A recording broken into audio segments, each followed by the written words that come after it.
Hi there, and welcome to the Alt.Narrative Podcast. I'm your empathetic and relentlessly curious host, Rich Harris. I've been a corporate marketer and sociology nerd for most of my 2 decades-long career, observing trends and patterns in human behavior on the internet. On this podcast, we will explore the impact of the digital world on humanity and modern-day social dynamics. Thank you for listening, and don't forget to check out the website at Alt.Narrative.com for more content.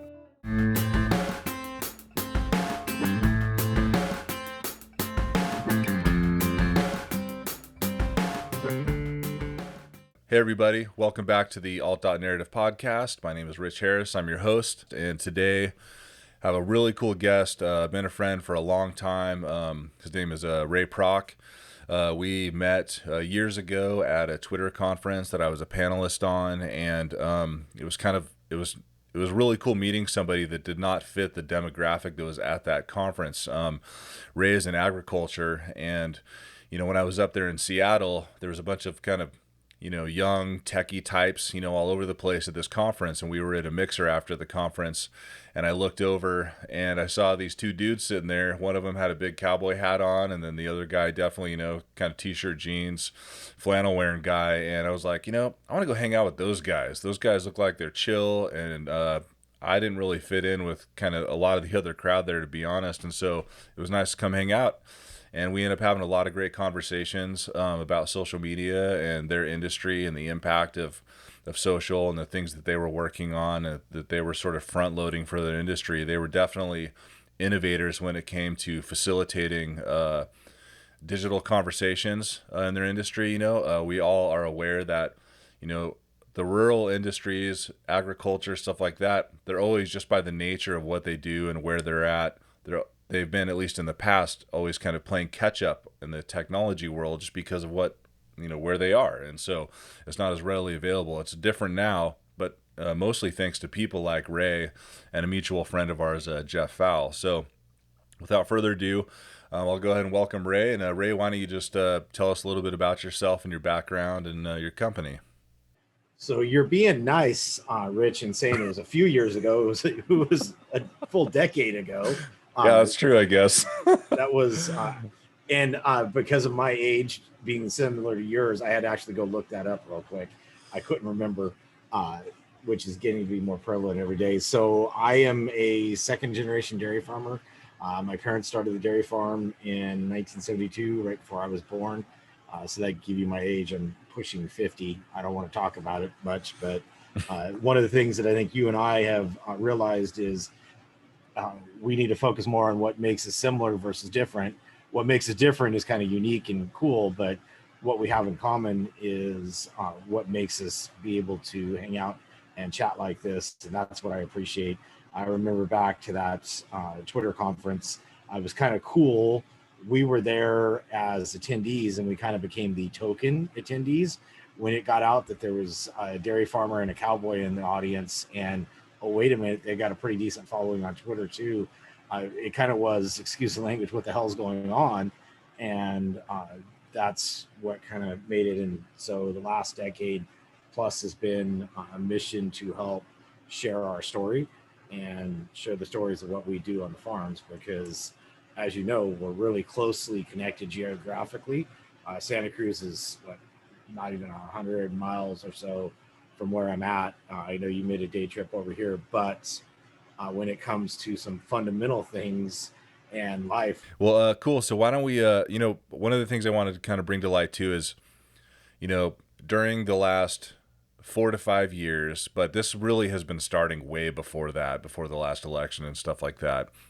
So we've noticed this divisiveness that has been kind of happening and forcing people who were much more moderate in their approach to life and their opinions into much more extremes, and it is reducing our ability to be open to other ways of thinking and open conversation without attacking each other and stuff. And over the last 4 years, all the media has been cashing in on this vitriol big time. And for them, it's all about ad revenue and, making sure that we're constantly hurling insults at each other, because to them, this is all just click data and comments. They don't care what we're saying.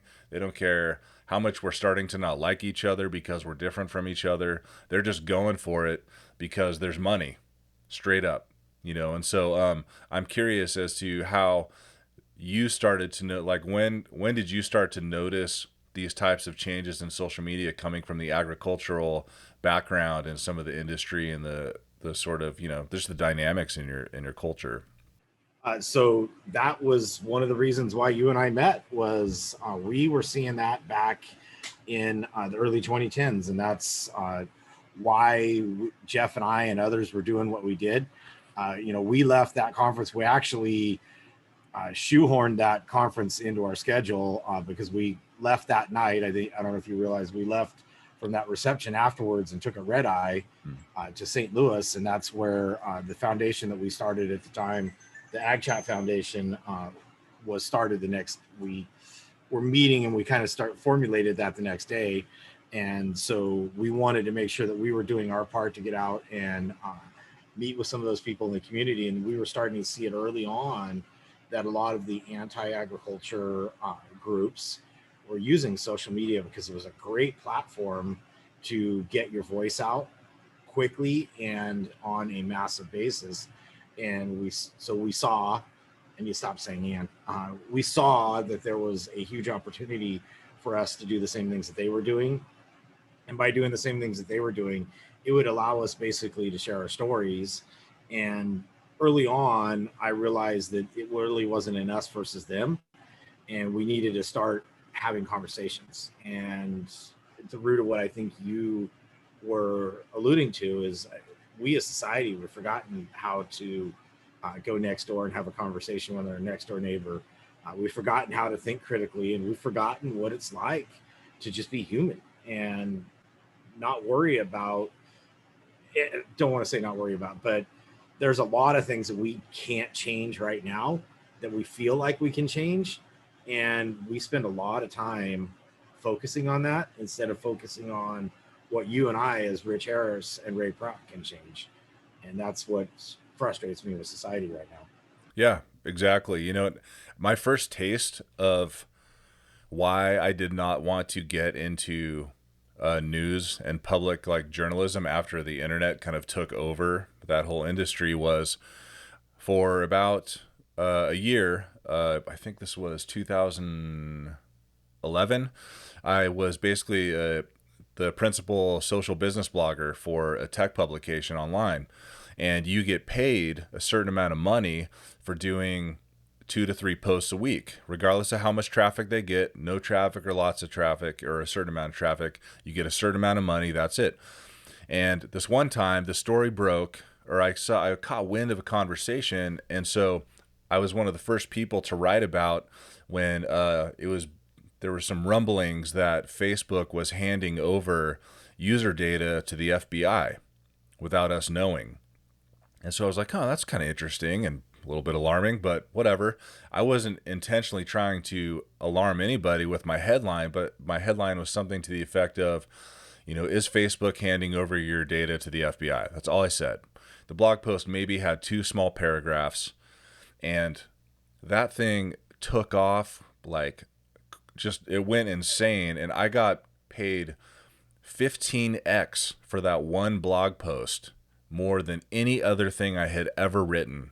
And I saw the vitriol that started and the finger pointing and all the craziness that started to show up in the comments on the post itself.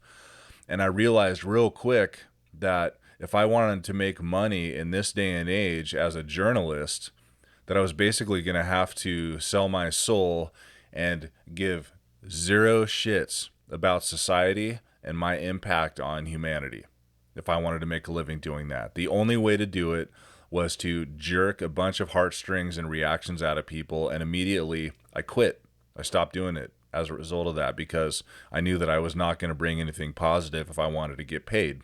And that right there was a sure sign that things were starting to head in a really crappy direction. You watch the big celebrities on the different platforms, and do you ever see anything that is quote unquote real? And I think part of what has actually pushed this is the reality television. You go back to the MTV show Real World. Real World and Road Rules, and you go back to those, and I think that is kind of where things got out of control. Yes. It's I mean, now you got Real Housewives of Orange County, which, I mean, are they really Real Housewives of Orange County? And that's what that's turned into. And all the, what is real about it? There's nothing real about it because it's not reality TV, but it gives us something that we think as society we need to live up to. And, my wife is, you got people coming over, friends coming over, and she's like, oh, I got to pick up the house. And this is a normal thing. I mean, Yeah. oh, I got to pick up my house. And I'm like, but it's a home. A home's lived in. A house is what you show off. And I'd rather show off my home. I'd rather, invite you into my office. It's messy. I got a filter on. Makes it look like I'm just sitting in a bar. I feel better about it. But, life is messy. And we don't want to see that for some reason. We want to check out, and what we click on always sends that to other people. And that's where you look at the headlines these days. Everything, and it's not just these days, it's been going on for a decade plus on, now you can go search out whatever you want. Whatever your opinion is, you can go find something that backs it up. And there is nothing greater right now than what's going on with COVID. You cannot find good neutral data very easily with COVID, it seems like, because both sides of whatever side you're on, pro-vaccine, anti-vaccine, pro-mask, anti-mask, there's so much clutter out there, you have a hard time finding what is actually real. Yeah, and humans, it's in our nature to make sure that as individuals, we're as comfortable emotionally and physically as possible. And the only way to be that is to only talk about things that we agree with and talk about things that lean in the direction we want to lean emotionally. Nobody's, back to what you said earlier, the quest for objective, clear information only with no spin has been dwindled down to nothing, because we've all been trained that unless, we're on some kind of like train, going 100 miles an hour with a bunch of people that only agree with a certain way of thinking, like we're doing it wrong. Nobody wants to think for themselves anymore. Nobody wants to question, I'm not going to go too deep into politics, but nobody wants to question whatever political party that they're claiming to be aligned with. They don't want to question beliefs, anything going on with a particular religion or way of thinking that they've been in alignment with. If they see something wrong, this is the whole discussion about cognitive dissonance reduction, where if you start experiencing things that are disproving what you thought was truth before, you're going to take one of two paths. You're going to open your mind and you're going to bring that information in and possibly change your opinion, or you're going to just shut it down without thinking, without question, just because it doesn't feel comfortable, because it goes against who you've been for, the last 20 years or whatever the hell. And so that has been basically the media and a lot of these social media channels, they've leveraged that to generate revenue, so they're just constantly, we like to sit around and just blame politicians, and sure, they're guilty as hell because they're pretty self-aggrandized and self-absorbed, but the media is equally, if not more responsible for dividing us. It's such a grand scale that, like, we can't even have normal conversations with people we've known and been friends with for 25 years just because of all that activity on the internet. And it's really frustrating and sad.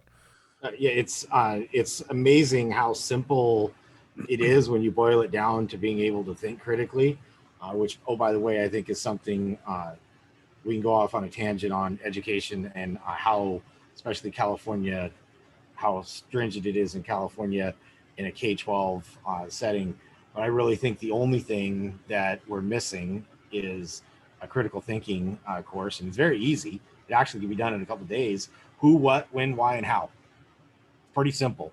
What is it? They say 5 W's, 1 H, or 6 W's.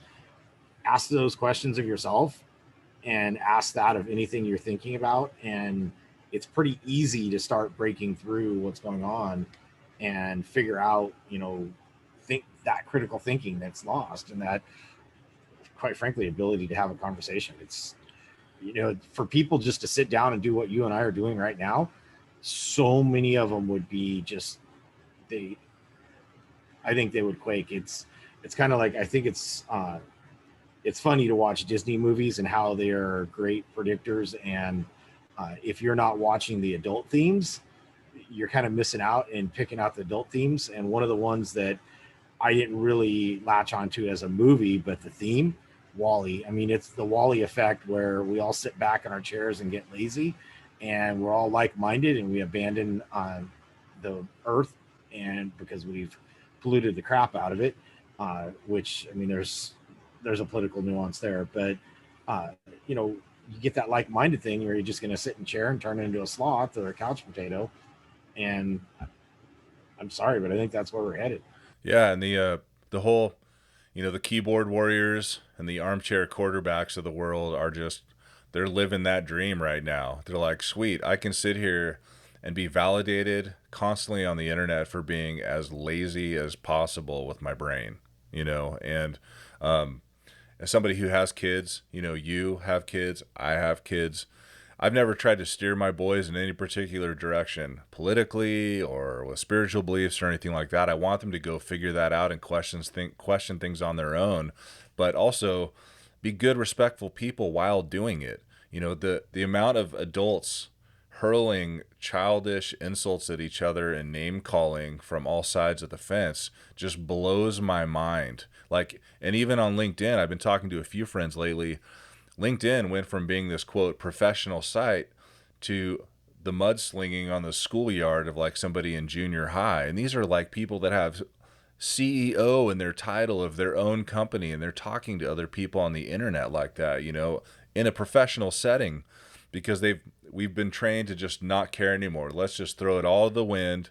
Let's go on our like instincts and our gut reactions, and let's take all the inner child stuff and all of our daddy issues and mommy issues and just plug them right into our conversations with the rest of the world as grown adults. And we're showing these new generations that are coming up that we're just total brats. What kind of standard and what kind of role models are we being as professional adults for these younger kids? My boys are in their 20s now, and they're hitting the job market and seeing how people behave and stuff. And I back them up because they are laughing at older generations at how idiotic we are on the internet with each other. It's completely crazy. It blows my mind, actually.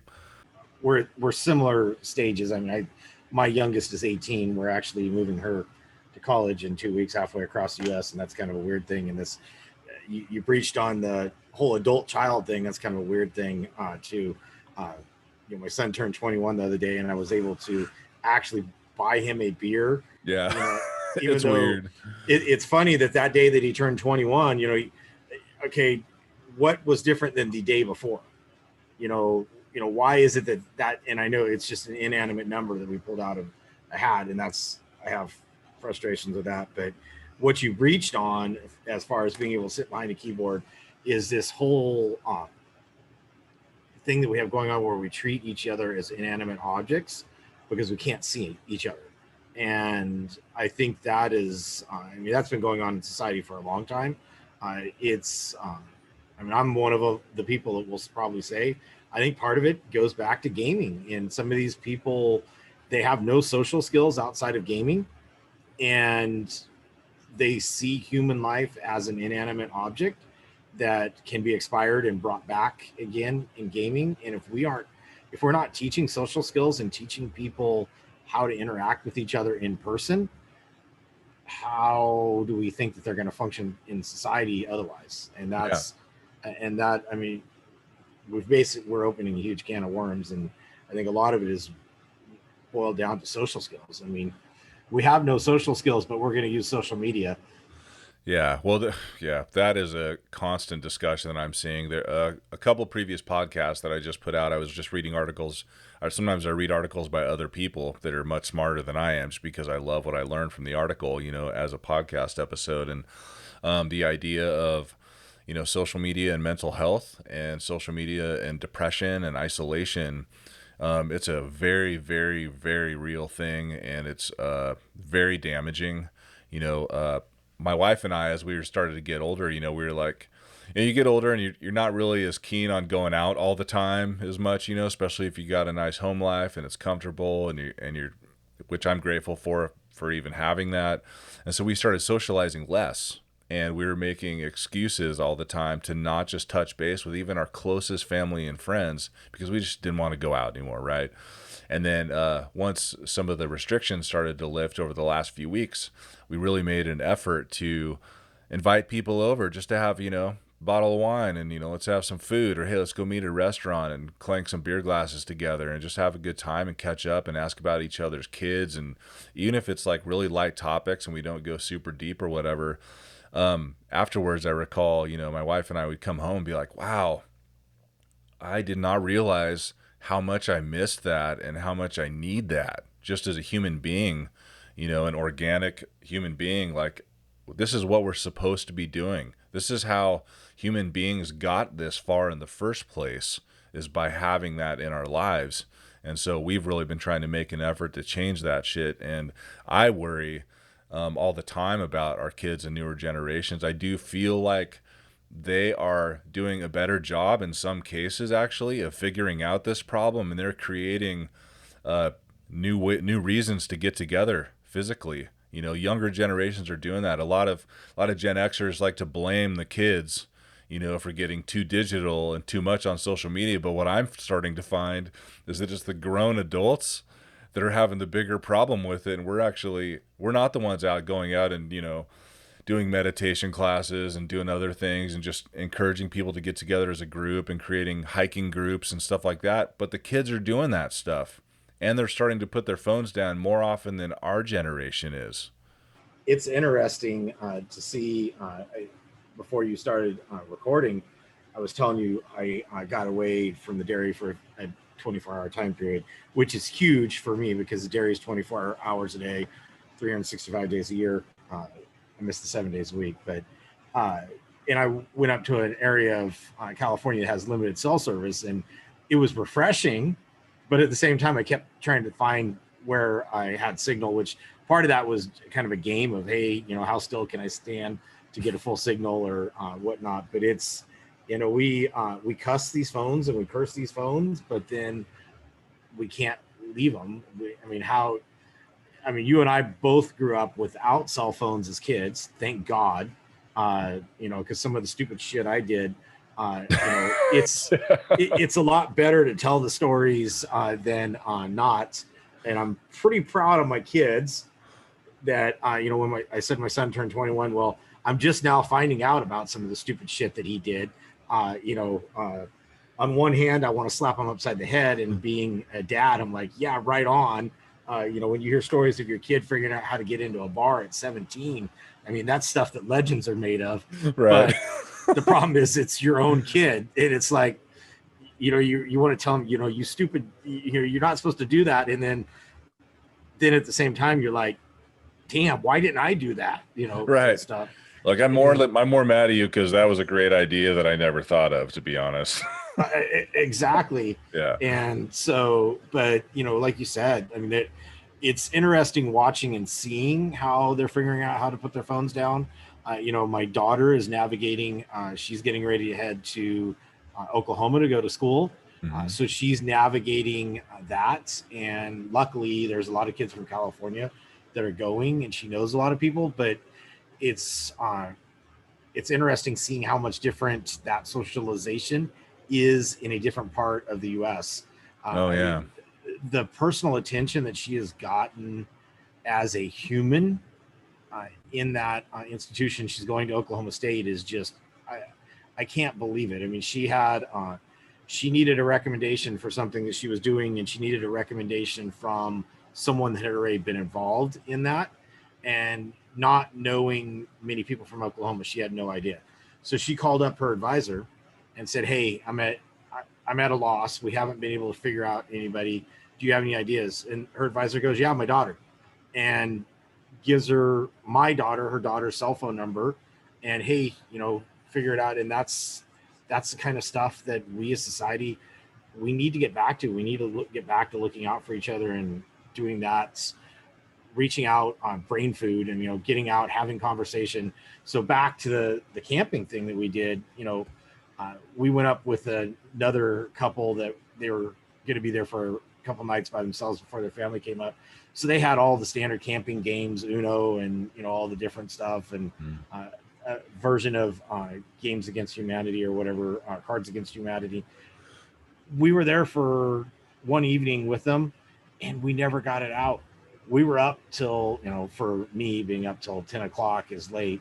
But all we did is sat there and shot the breeze, just shoot the shit. However you want. Say whatever you want, man. This is my podcast. I was trying to get the right grammar, but we just sat there and talked. And that's the cool thing is you just sit there and talk, and you talk with no intentions, and you talk not trying to one up each other. Nobody's trying to fact check each other and like follow up and call people out and correct their spelling, and like it's a very nice welcome break from the internet. Seriously. Yeah, and I'm glad nobody was checking spelling, because there was a few beers and at least a bourbon for me involved. So their spelling and fact checking wasn't happening that night. Yeah. But that takes all the fun out of it anyway, And the other thing that, kind of one of the reasons why the web is and the internet and social media is really obnoxious too is like when you don't know, I started to allude to this before I hit record here, but like when somebody doesn't know somebody, but they know one thing about them, we paint this whole other picture about that person that we don't know. We fill it in with a whole bunch of facts that will be influenced by what we want who we want that person to be, so that we look like we know what we're talking about. It happens all the time. Like, people that only barely know me, like some of my kind of new conservative acquaintances, right? They'll meet me and they'll go like, well, Rich definitely is this flaming liberal guy because he believes in this one thing. But then later they find out that I don't have a problem with hunting. I don't have a problem with guns. I have a problem with assholes with guns, not guns. I have a problem with people that have mental health challenges that are running around with guns. I don't have a problem with guns, To find out that I had a father who was in the U.S. military, they're surprised. They paint me as all of a sudden I'm like this crazy left-wing, like vegan guy, which I will never be, unless my health requires it, just because of like one little fact. And it's easy on the left side. I've seen that happen to my conservative friends as well, where they're like, oh, you like guns? You must be some like redneck gun-toting dude who wears a jumpsuit made out of the American flag running around yelling at everybody all the time. Let's see here. Let's how does it fit? Right. There you go. Okay, now you're officially a total hillbilly. Now you need to get in your pickup truck with diesel stacks sticking off the top of it and start waving it around and honking at everybody, And I know the mullet will be a challenge for you now, but I'll just use my son's mullet. But I do drive a diesel, but I couldn't resist. That was sitting on my desk. It was a gift from a company. So yeah, when you said that flag made out of or coverall made out of flag, I couldn't resist. So. Oh, hey, by all means. And I love the country I live in. No one demographic defines being an American. No one demographic gets to own the definition of that. We all own that definition, and we need to be cool with that. And we actually need to celebrate that. That's the beauty of this whole thing. Amen. One of my favorite places to visit, and something that I luckily have been able, both of my children have been able to experience it. I need to get my wife back there, and something that I think every American, and by American, people that are living in the United States, that's your country, whether you're a citizen or not, I think everyone living in the United States should be able to visit Washington, D.C. Yeah. Because definitely. Washington, D.C., you put the politics aside, and that city encompasses what has made us who we are. Whether it is the Vietnam Veteran Memorial at night, which is kind of spooky and eerie and just gives you the chills. It's ominous. Yeah, it's definitely ominous. And if you don't walk away from there with the chills and that, then something's wrong with you, because there's a lot of people that gave of themselves and of their families to make us where we're at. The Korean War, all the memorials. One of the newest ones that struck a chord with me is actually the MLK Memorial. Beautifully designed, the meaning and the stuff behind it, just amazing how it's all done. I can't think of it all off the top of my head. It's off to the side of the Lincoln Memorial, but just the thought and planning that went into that city and the history. If you want to be involved in politics and you want to have a political opinion, I really think you need to study the history of Washington, D.C. and the history of why different designs are in our Capitol and why the building is, because it gives you a really new perspective of why things are. And honestly, I think that's been lost on a lot of people, including our politicians. I agree. To that point, I also realize that it's important that we don't just select one path for reading about our history. Our history is written by many people from many backgrounds throughout the history of the United States. I do think it's important that we are open-minded to the different versions of the stories that are going on, because there's a lot of stuff that, like in the 80s, we weren't taught, that I found out later we should have been told about. The kids need to understand that this hasn't been all like people rolling in on ships and sticking flags in the ground and like everybody's happy and friendly and that kind of shit. There's actually like a lot of slaughtering and a lot of like really messed up stuff that has gone on to claim land and then turn that into what some people call patriotism, when really the transition of the United States coming into existence was brutal. It was not just some simple, easy thing, and a lot of people lost their livelihood and their lives just for living here first, and that's just how it is. And we have to not deny that. Centuries later, living here and looking different. I mean, you look at what happened in World War II with the Japanese internment here in California. Yep. We in California, we want to talk about how progressive we are. That wasn't really progressive looking back on it. No, that was pretty much like Neanderthal. Yeah, exactly. Just because you look different than me, and by the way, you look different than me, Rich, but just because you look different than me, we should treat you different. And I am gonna cheat right now and have a cheese and a beef stick while we're doing this because I'm hungry. Do it. And I'm gonna treat you different now because I've got food and you don't. That's okay. I'm going to go have a giant brunch at some point after this episode's recorded here. And this is not to make light of the situation. This is just, I'm a firm believer that if you are talking about heavy stuff like we are, if we're not interspersing jokes in it, there's no way that we can get through it. And that's one of the things I've appreciated with you. Talking about the vegan thing, how you couldn't be vegan. That's actually how I think you struck up the conversation with Jeff and I, was talking about barbecuing and what are you doing wrong and what would we do different, because we live it every day. Going back, if I'm not mistaken, we were there at the hotel with the reception after. Yeah. And you guys were sitting in that little enclave thing down there, kind of away from the main crowd of people up there or whatever. Yeah, and that's, barbecue started it, and if we all could sit down with barbecue and a beer, I think the world would be a whole lot better place. But exactly, I can't disagree with that statement. It's, barbecue makes the world go around, but it's, and it gets back to political choice, food choice. We want to judge everybody for their choices, and why don't we just judge them at what kind of human they are? The fact that they have good values and they want to treat each other right. You look at you and, what you were saying on how people would judge you as being a flaming liberal. Maybe that's, might have some flame tattoos. So that might kind of lead them down the road a little easier. But then you look at me and you're like, oh, he's just like you said, a diesel pickup driving hick that is rolling coal all the time, wearing a flag jumpsuit just because he's got a CCW license and he has a gun with him a lot of times. He's got to be this whack job that we can't talk to. Well, yeah, no, you could talk to me. And, I have a heart for kids. I'm on the school board. One of the biggest things and the biggest places where I think we have missed as a society, and we're correcting it outside of systemic racism and all the other different things, just because someone looks and sounds different than us, we treat them different. Yeah. Special education. We have, as a society, I mean, when you and I were kids, if someone had a mental issue, back then it was called retardation. It's we figured out that it's probably autism or something different that actually has a name, and let's figure out how to work on it, or Down syndrome, those kinds of things.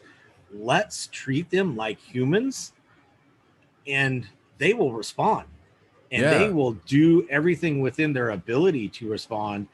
We've got a program in our local school district where those kids are, once they get into high school, they're given some life skills, and their course changes because for the most part, most of them need to learn more how to live independently than they do the reading, writing, and arithmetic. Not saying that doesn't stop, but they really, really need work with those life skills. They get into a class where they learn how to cook, they learn how to do laundry, which I probably could learn how to do too. But it's they get internships at restaurants or different jobs. We have a coffee cart on campus that the kids learn how to run, learn how to count money, and they take field trips every Friday where they go to the store, they get a shopping list, they go to the store, they buy it, and then they make a meal in the class the next week. And I mean, I really think we as society, probably a lot of kids need to be doing that. But Yeah. to watch the smiles and see the things on these kids' faces, one of the early successes was a young girl that was nonverbal autistic. So she could not really speak, and mom just longed to hear her speak and speak a word. And she got involved with the coffee cart program, and they had to, the person running the coffee cart had her make a drink for her mom. Mom had to hide around the corner because if the daughter saw the mom, it'd be all over, and It's distracting. Yeah. distracting and everything. So the person running the coffee cart brought the cup to the mom, and she had videotaped the girl making it, and she was able to say things like cup and cup. I don't know if it was cup. I know it was cup, and a few different little words. And the mom was in tears because being able to see your child succeed, which, I mean, both of us have kids, and we alluded to earlier. I think the biggest thing we as parents want to see is same thing you said. We want them to be good human beings and commute. Christmas, brain fart. We want them to be good human beings and good contributors to society. We want them to add more to society than they take away from society. Right. And seeing these young kids learn how to gain skills to be a part of society, it's amazing in what it does for a person. So here's your, flag toting, gun wearing, conservative hick getting all soppy because some special education student said the word cup. Yeah, dude. And that at the end of the day, whether you are